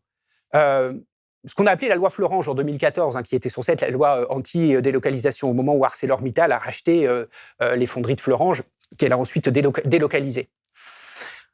Cette loi anti-délocalisation a été retoquée par le Conseil constitutionnel au nom de la liberté de la propriété et de la liberté d'entreprendre. Or, c'est précisément ça que je remets en cause. La propriété n'est pas un droit absolu. Il ne s'agit pas de limiter l'étendue de la démocratie pour la rendre compatible avec le respect et la défense absolue des droits et libertés économiques, mais il conviendrait au contraire de rendre aux politiques le droit de définir ces libertés, c'est-à-dire l'étendue de la propriété. Rawls, par exemple, a posé quelques principes de justice, j'y reviens, dans La théorie de la justice, qui est un livre publié en 1971, des principes de justice distributive qui permettent de contester le principe d'efficience économique de Pareto. Ce n'est pas le seul, évidemment, j'en parle dans l'ouvrage, mais ce n'est pas le seul. L'efficacité économique, et c'est ce qu'il faut rappeler, l'efficacité économique qui n'est possible que sur la base de la définition des droits de propriété, n'est pas juste. Ce qui est économiquement efficace n'est pas politiquement juste, ou n'est pas nécessairement politiquement juste. Et donc affirmer la copossession du monde, c'est remettre la justice et la politique au centre de la définition des droits de propriété, plutôt que de les maintenir dans une sorte de périphérie où on les accepte, où on accepte la politique à partir du moment où elle n'entrave pas la liberté du marché et l'ordre propriétaire. Et cela suppose également de ne pas considérer que c'est la privatisation et les échanges marchands qui conduisent spontanément et même de façon inintentionnelle au bien commun.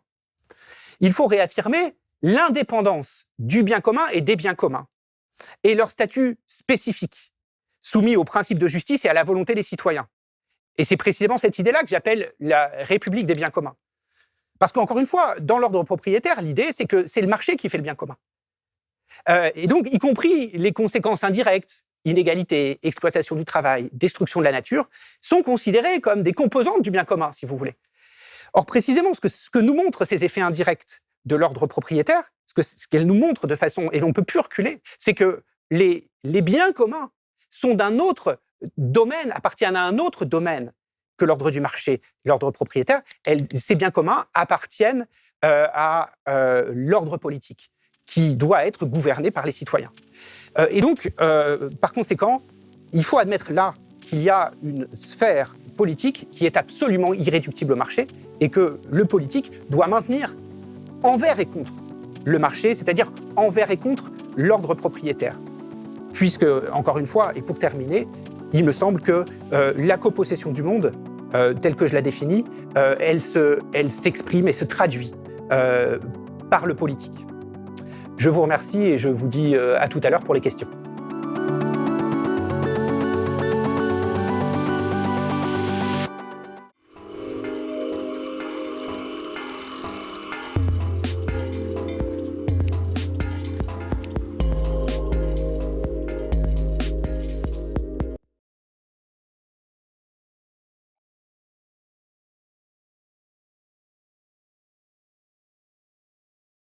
Bonsoir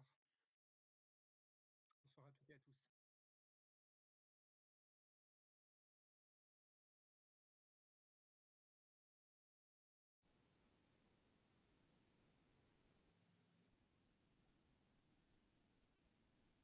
Ton parcours, qu'est-ce qui t'a amené à travailler cette question de la propriété privée? À quel moment tu as considéré que c'était absolument central de remettre en cause, on pourrait presque dire, cette idéologie, ce dogme, notamment dans l'époque dans laquelle on vit, traversée par le réchauffement climatique et tout ce qui s'ensuit? Et aussi, pourquoi tu as décidé de travailler cette question dans une approche assez originale et un peu assez distanciée de ce qu'on peut faire, notamment dans la tradition marxiste qu'on connaît beaucoup? Tu as une autre proposition de réflexion qui a d'autres bases. Est-ce que tu peux un peu revenir sur tout ça pour commencer? Oui, alors je te remercie pour ta question. En fait, il se trouve qu'au départ, ma réflexion sur le droit de propriété était assez gratuite et au sens indépendante de toute stratégie politique. J'ai commencé à réfléchir il y a plus de 15 ans maintenant pour préparer un concours de l'enseignement. Le thème, c'était la propriété, l'appropriation. C'est pour dire à quel point c'était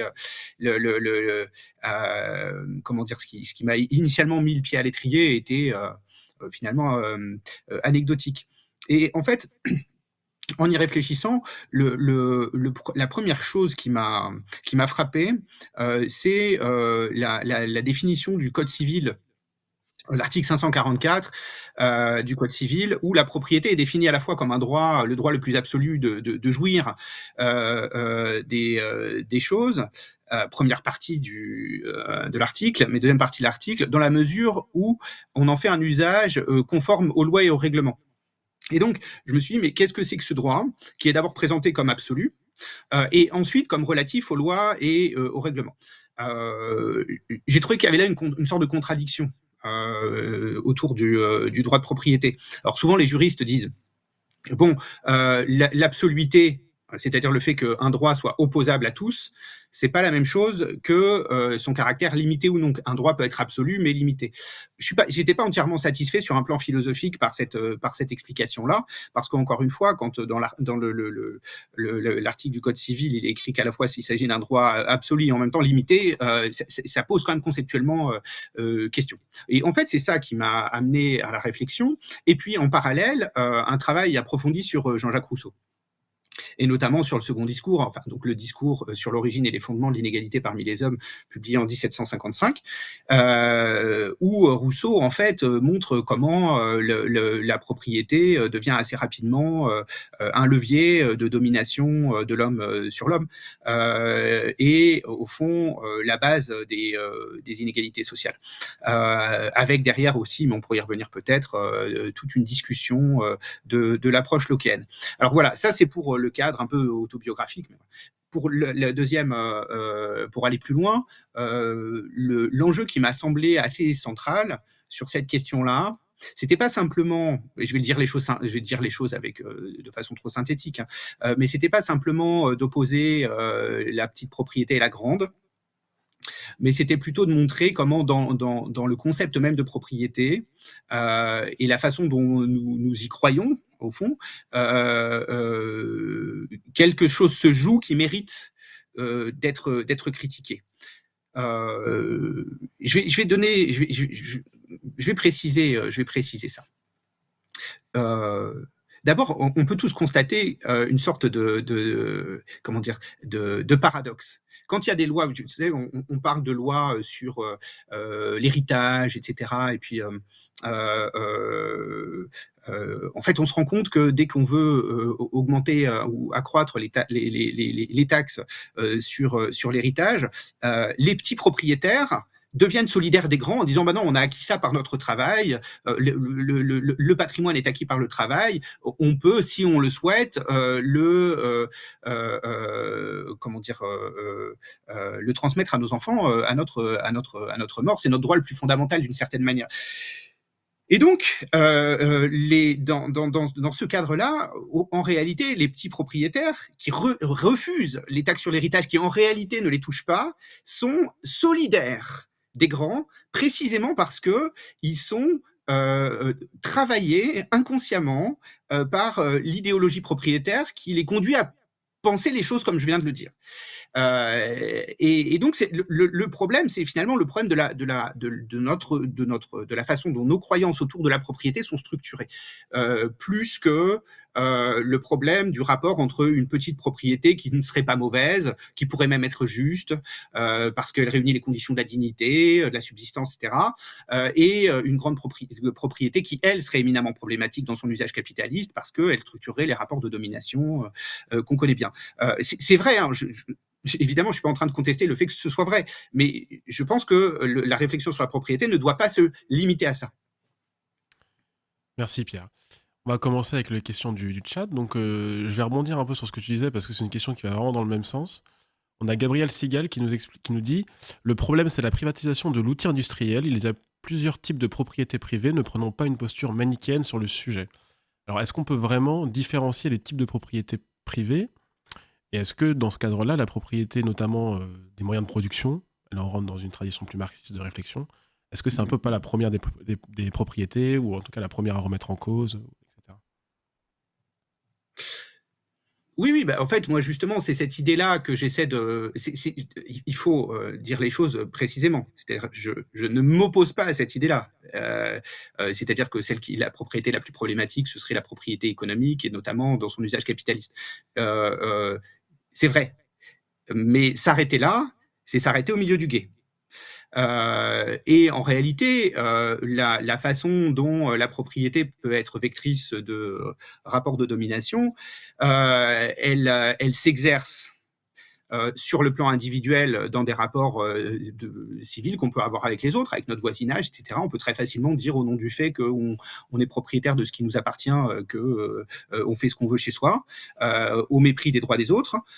Et c'est aussi d'une certaine façon un usage qui relève de la domination, c'est-à-dire d'imposer de façon unilatérale notre volonté aux autres.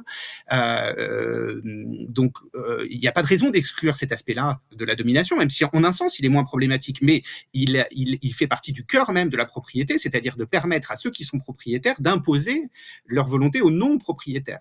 Et puis, il y a aussi un usage dominateur, qu'on pourrait dire, enfin, des effets dominateurs, ou des effets de domination plutôt, de l'usage de la propriété sur le plan environnemental. Et ça concerne aussi la petite propriété. Voilà, l'exemple que je donne, que j'ai donné là, de l'usage de mon véhicule thermique. Bon, voilà, il m'appartient, je fais ce que je veux, personne n'a le droit de me demander d'éteindre le moteur, etc. Oui, mais enfin, au moment même où j'utilise ce véhicule thermique, évidemment, dans mon intérêt, sans penser nuire aux autres, je laisse allumer parce que j'ai la clim, le chauffage, ou que sais-je, l'usage que je fais de ce qui m'appartient a des effets externes qui peuvent être nuisibles pour les autres.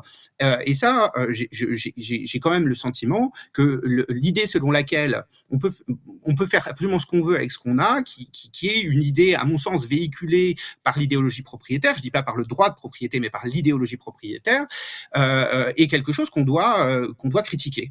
Voilà. Donc on ne doit pas se limiter à la lunette marxiste, à mon avis, ou marxienne, de l'usage capitaliste de la propriété. Peut-être que c'est l'usage le plus problématique sur le plan politique, on est d'accord, mais c'est pas le seul usage problématique. Et c'est pas le seul point ou le seul critique que l'on peut, et à mon avis qu'on doit avoir au sujet de la propriété. Dans ta critique de l'ordre propriétaire, tu as évoqué une problématique qui a beaucoup fait réagir dans le chat, qui est ce décalage entre nos comportements de consommateurs et la morale qui sous-tend nos votes, et que ces deux formes de comportement ne vont pas forcément dans le même sens. On a notamment Rémi Alarson qui nous explique on dit pourtant bien qu'on peut voter avec son portefeuille, dire que je veux m'acheter des baskets Nike mais que je ne suis pas d'accord avec les conditions de leur production, c'est hypocrite. On a quelques personnes dans le chat qui sont revenues sur ça, sur la responsabilité individuelle, la responsabilité des individus dans leur comportement de consommateur. Est-ce que tu peux un peu revenir sur ce que tu voulais dire à ce moment-là, ce qui sous-tend ta réflexion? Oui, bah alors je peux dire plusieurs choses. Et là aussi, je prends des précautions, c'est-à-dire que je suis pas en train de dire que il faudrait abandonner complètement l'idée d'une consommation responsable, etc. C'est pas du tout ce que je suis en train de dire. Ce que je suis en train de montrer, c'est les limites de cette approche. En tout cas, c'est une approche pas du tout suffisante. Bon, par ailleurs, elle a des racines problématiques. C'est pas un entièrement bon argument, hein, mais les racines sont quand même problématiques. Il faut les rappeler. Je l'ai rappelé dans mon topo.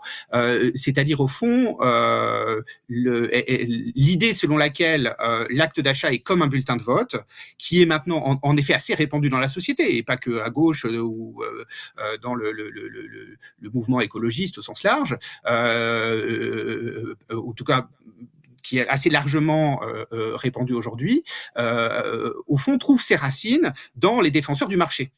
Dans les défenseurs du marché qui essaient de montrer justement le fait que la démocratie politique n'est plus nécessaire parce que ce qui guide le monde, ce qui oriente le monde, et en particulier le monde matériel de la production et de la consommation, sont évidemment les consommateurs et la souveraineté des consommateurs. Or, cette idée, en dehors du fait qu'elle a été pensée, je parlais de Ludwig von Mises, mais c'est pas le seul évidemment, en dehors du fait qu'elle a été pensée par les défenseurs du libre marché contre la démocratie, elle est aussi problématique pour pas mal de raisons. En tout cas, elle n'est pas suffisante pour pas mal de raisons. Encore une fois, peut-être qu'elle est nécessaire, hein, cette idée que on doit avoir une consommation responsable, mais elle n'est pas suffisante. Pour quelles raisons ? Principalement parce que le type de considération que l'on a quand on consomme, alors c'est peut-être déplorable, hein, peut-être qu'on doit le déplorer, mais c'est le cas. Le type de considération que l'on a quand on consomme, c'est-à-dire des considérations domestiques. On cherche à faire en sorte que ce qu'on achète aujourd'hui nous empêche pas d'acheter quelque chose demain. On gère notre argent au fond. Par conséquent, si on a deux produits et que l'un est moins cher que l'autre, eh bien on aura une forte tentation d'acheter le moins cher. Que par ailleurs, donc ça c'est le premier. En fait, si vous voulez, c'est le premier. Enfin, si tu veux, c'est le premier. Signal qui est pertinent pour un consommateur, c'est le signal prix, ce qui n'est pas nécessairement un bon signal sur le plan environnemental ou sur le plan social. Encore une fois, on peut le déplorer, mais c'est le cas. Par ailleurs, la priorité du consommateur, c'est une priorité au temps court. Ça, on le sait, c'est des éléments de psychologie qui sont assez bien établis. Je vous donne un exemple. Hein. Typiquement, si je vous dis, je vous donne 10 € aujourd'hui ou 100 € dans 10 ans, vous allez préférer prendre, pas tout le monde évidemment, mais la plupart des gens, statistiquement, vont préférer prendre 10 € aujourd'hui. Alors que ce qui est rationnel, c'est de dire, non, je préfère attendre 10 ans et avoir 100 €. Et en fait, c'est le même type de raisonnement qu'on a aussi cette priorité pour le temps court qu'on a quand on consomme. C'est-à-dire qu'au fond, on s'intéresse à notre plaisir immédiat et puis aux effets indirects sur le long terme de nos comportements d'achat. On s'en soucie pas peu ou de façon secondaire. Et puis troisièmement, ça tient aussi à des questions de connaissances. Le type de connaissances qu'on a en tant que consommateur n'est pas du tout suffisant. Alors on pourrait toujours dire mais faites l'effort de vous renseigner, etc. Oui. Par ailleurs, on a de plus en plus d'informations qui nous sont données précisément pour qu'on puisse avoir une consommation responsable. Hein, typiquement le Nutri-Score, l'indice énergétique, etc. Et on pourrait imaginer bien d'autres indications. Mais dans tous les cas, on ne sera jamais en position de savoir exactement comment quelque chose est produit, à moins que ça ait fait la une des journaux. À mon sens, seul l'État, par le pouvoir de contrôle, d'enquête qui est le sien, est à même de contrôler la façon dont les choses sont, les marchandises sont produites, et l'État, dans ma conception, évidemment, je ne suis pas en train de dire que c'est une conception idéale de l'État plutôt qu'une conception idéale de l'État, l'État est au service des citoyens. Donc le type de connaissances qu'on a en tant que consommateur n'est pas adapté pour les finalités qui sont les nôtres en tant que citoyens. Encore une fois, voilà, moi j'achète une paire de chaussures. Et évidemment, je pourrais me renseigner, mais même si je me renseigne, je ne suis pas certain de savoir exactement de quelle usine elle vient, comment ça fonctionne exactement dans cette usine, etc. Alors, je peux me dire, en effet, il faut que j'aille acheter la chaussure dont je sais très bien qu'elle est produite à côté de chez moi, dans de façon parfaitement contrôlée sur le plan environnemental et social. Mais plein de choses font que ça peut être compliqué, notamment le prix de cette chaussure. Et peut-être aussi la pression sociale. C'est pas une chaussure à la mode, les autres sont à la mode, etc. Alors on pourrait dire, encore une fois, résistons à la mode, etc. Mais le consommateur, de façon statistique, je dis pas qu'il n'y a pas d'exception, mais il ne résiste pas à la mode. On peut pas lui demander ça. Et c'est pourquoi il est important de rappeler que c'est aux citoyens, par le biais de son instrument qu'est l'État, que devrait être l'État, j'admets que c'est hypothétique et que l'État ne fonctionne pas toujours de façon idéale, qui est en position de contrôler le consommateur, qu'il est lui-même par ailleurs. On a aussi une remarque de Michel Caburet pendant ton intervention. Ça va me permettre d'essayer d'avancer vers peut-être des solutions pour remettre en cause cette propriété privée et toute l'idéologie qu'il y a derrière. Il nous explique, je pense qu'il faudrait créer une sécurité sociale du logement qui garantirait à tous d'avoir un logement jusqu'à sa mort. Est-ce que ça peut être le genre de mesure que tu appellerais de tes voeux pour essayer de dépasser l'idéologie propriétaire et l'ordre propriétaire qui s'ensuit ? Ouais, moi, je pense que c'est en effet une hypothèse intéressante. Après, encore une fois, moi, je pense que mon point de vue est un point de vue philosophique, c'est-à-dire pas un point de vue de technique économique, qui se penche sur ce qui est réalisable ou ce qui l'est pas. C'est plutôt quelque chose qui se penche sur ce qui est souhaitable et ce qui est juste. Mais en effet, l'idée d'une sorte de service public du logement et de garantie de l'accès au logement me semble être une idée intéressante parce que comme j'y insiste, ce qui compte, c'est pas la propriété, mais c'est l'accès garanti aux fonctionnalités des choses qui sont essentielles pour avoir une vie digne et indépendante des autres.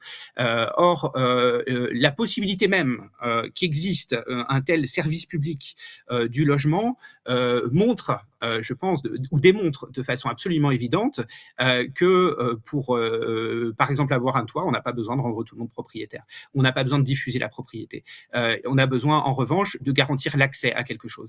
Et cette idée, en effet, que ce qui est central, c'est moins la propriété et le marché, les mécanismes de marché, que la question de l'accès aux ressources nécessaires à notre épanouissement, me semble être en effet un déplacement utile pour penser de nouveaux droits et peut-être aussi en effet de nouveaux services publics, parce que je considère que une des voies qui a été utilisée depuis la fin du 19e siècle pour ouvrir des nouveaux droits sociaux aux individus, ça a été évidemment de développer de nouveaux services publics. Donc au fond, les perspectives que je propose d'ouvrir sont des perspectives qui permettent un imaginaire législatif, un imaginaire institutionnel pour se donner des nouvelles perspectives. Et en effet, dans ces nouvelles perspectives, je pense que l'idée d'un service public du logement pourrait être intéressante.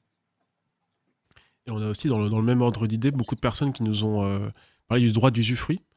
Donc ça va un peu dans le même sens. Est-ce que c'est pareil, que ça pourrait être quelque chose qui serait généralisable à même peut-être aux objets du quotidien, à tout un tas de choses qu'on utilise, qui nous appartiennent et qu'on achète pour notre propre consommation, mais qui pourraient très bien être partagées collectivement? Oui, alors sur cette question de l'usufruit, j'imagine que ça renvoie au droit d'usage. Alors en effet, les juristes en droit français et en droit continental de façon générale, c'est-à-dire au fond qui utilisent des textes qui sont proches du Code civil, distinguent la pleine propriété de l'usufruit. Et en effet, on admet par une sorte de fiction juridique que les deux peuvent être séparés. Quelqu'un a la nue propriété d'une chose, par exemple d'une maison, et puis un autre en a l'usufruit, c'est-à-dire l'usage, sans en être pour autant propriétaire. Alors, je trouve que ça peut être intéressant, mais néanmoins, c'est une unité, je vais m'expliquer. Ça peut être intéressant, et en plus de ça, je sens que je vais choquer certains auditeurs, certaines auditrices, mais ou téléspectateurs, téléspectatrices, mais en fait, ça a des racines monastiques. Parce que dans certains ordres, en effet, il n'y a pas de propriété. Et par exemple, si on a un livre dans sa chambre, c'est écrit à l'usage de, et donc pas du tout approprié par, ce qui signifie donc qu'il n'y a pas le droit de vendre en particulier. Or, je pense pas, pour cette raison-là, qu'on puisse en rester au droit d'usage, parce que les uns et les autres, nous sommes assez attachés au droit d'acheter ou de vendre, à condition que celui-ci ne soit pas conçu comme une sorte de liberté économique absolue. C'est ça l'idée. Aucun droit sur les choses n'est absolu, ne peut être absolu. En revanche, ma thèse n'est pas du tout de défendre qu'on n'aurait que des droits d'usage et aucun autre droit, typiquement, encore une fois, le droit d'exploiter économiquement ou le droit de vendre quelque chose. Ce ne sont pas des droits intrinsèquement problématiques.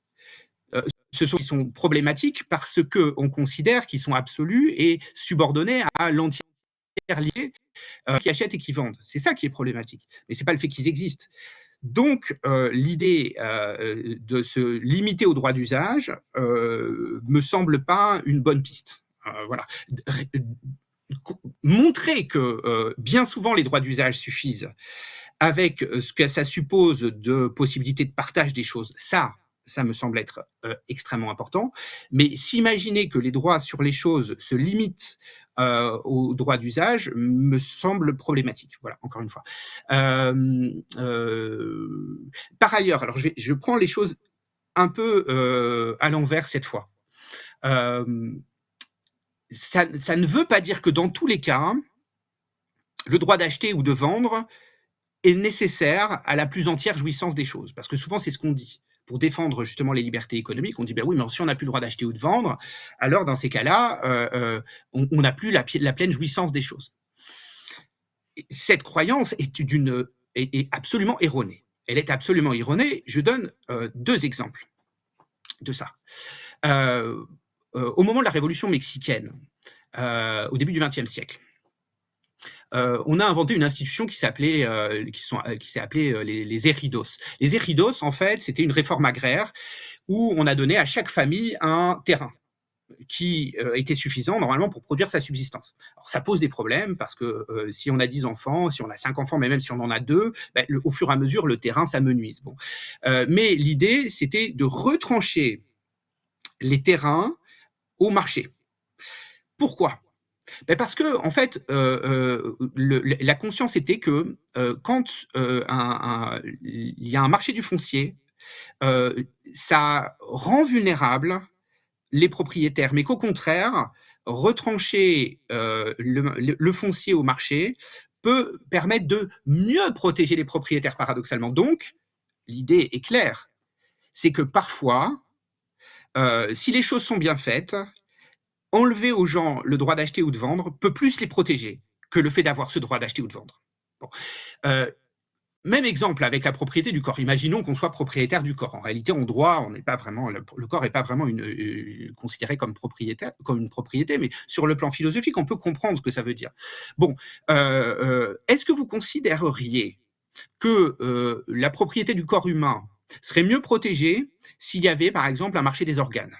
C'est-à-dire si j'avais le droit d'acheter ou de vendre, en tout cas de vendre mes reins. Évidemment que non. Évidemment que accepter un marché des organes, c'est-à-dire le fait que parce que je suis propriétaire et donc des parties de mon corps, j'ai le droit de les acheter ou de les vendre, évidemment que ça vulnérabilise les plus pauvres. Et ça rend la propriété de leur corps plus fragile, plus vulnérable que quand on affirme que le corps et les parties du corps ne peuvent pas être commercialisées. Donc vous voyez, parfois, en effet, tout ça c'est pour nuancer ce que je viens de dire. Hein. Parce que justement, c'est pas du manichéisme, c'est une pensée nuancée. Enfin, j'espère qu'elle l'est. Parfois, retrancher le droit, enfin les libertés économiques, comme le droit d'acheter et de vendre, est une manière de mieux protéger la jouissance des choses et de mieux protéger d'une certaine façon la propriété. Donc, voilà ce que je veux dire. C'est-à-dire qu'on ne peut pas se limiter au droit d'usage. Évidemment qu'on tient, et souvent pour des bonnes raisons, au droit d'acheter ou de vendre, voire d'exploiter économiquement. Ce qui ne signifie pas pour autant que la propriété et la pleine jouissance des choses supposent qu'on doit avoir sur elle le droit d'acheter ou de vendre. Parfois, le droit d'acheter ou de vendre vulnérabilise notre propriété. Et mieux protéger les gens, c'est de les interdire d'acheter ou de vendre. Ou de leur interdire d'acheter ou de vendre. Voilà comment je répondrai à cette question sur les droits d'usage. Merci beaucoup, Pierre. Et est-ce que tu parlais du Mexique, est-ce que tu as d'autres exemples internationaux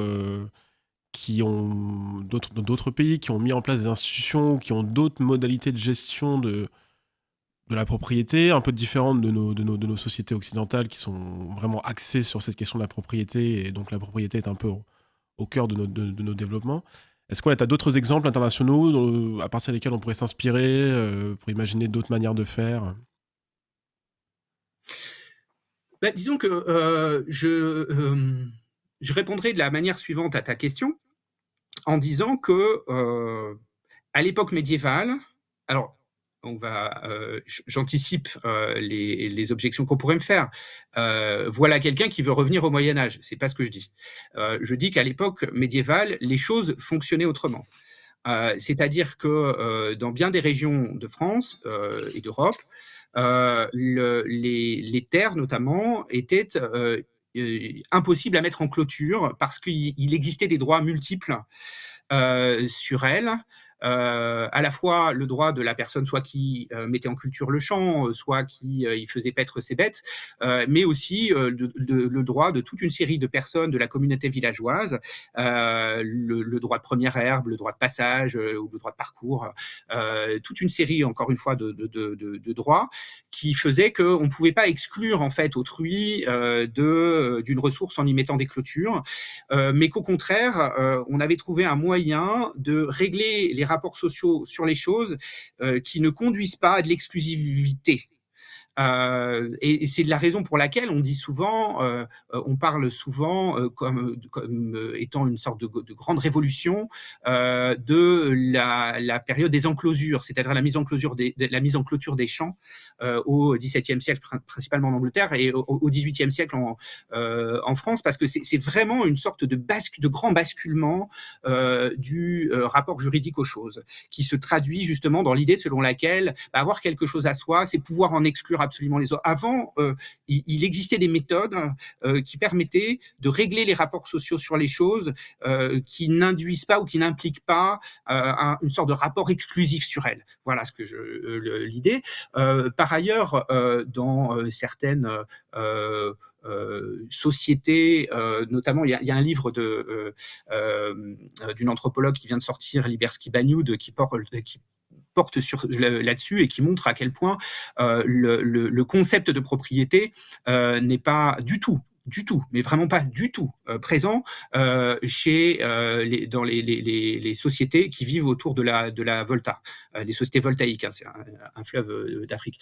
Et c'est aussi quelque chose d'intéressant qui peut nous amener à comprendre que on peut vivre autrement notre rapport aux choses que sur un mode propriétaire. Voilà. Dernier volet de ma réponse, c'est encore deux volets à ma réponse. L'autre volet de ma réponse, ce serait de dire que, au fond, ce sont les grandes institutions internationales qui, je dirais, dans les 30 dernières années du XXe siècle, ont fait un travail très déterminé pour abolir les formes de rapport à la terre, en particulier, qui ne relevaient pas du droit de propriété. Notamment la Banque mondiale, par exemple, qui, dans ses plans de développement, imposait souvent aux pays de créer un cadastre, un marché du foncier, et donc, au fond, de convertir le rapport à la terre à un rapport marchand. Or, les choses fonctionnaient autrement. Par la force et la contrainte, on a imposé des structures de marché avec différents effets, dont parmi les effets, des effets de paupérisation. C'est-à-dire, dans les personnes les plus pauvres ne pouvaient pas acheter la terre. Que pourtant elles exploitaient de façon traditionnelle depuis longtemps, et donc ne pouvant pas acheter la terre qui était mise en vente, elles ont été contraintes d'aller alimenter la pauvreté dans les villes.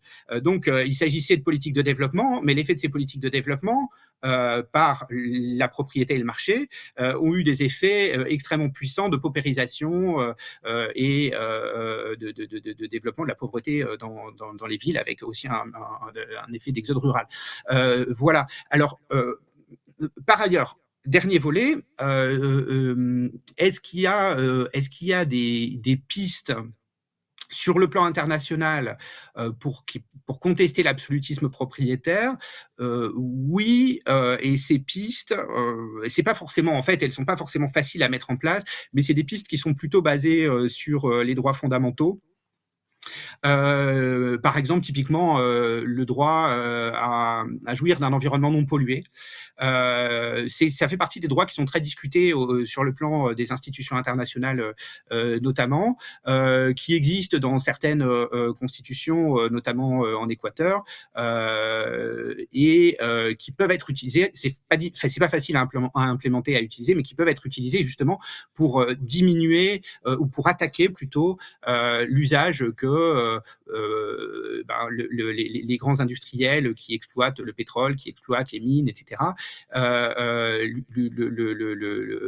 l'effet environnementalement destructeur que peut avoir justement leur exploitation. Donc on trouve par des leviers qui sont des droits fondamentaux, le droit à jouir d'un environnement non pollué, peut-être des moyens justement d'attaquer, de diminuer ou de relativiser l'absolutisme propriétaire. Et je pense que c'est en effet une piste intéressante. Il ne faut pas s'imaginer que c'est une baguette magique, c'est ça un peu la difficulté, mais c'est une piste intéressante développée plutôt que de mettre le droit de propriété dans la Déclaration des droits de l'homme et du citoyen.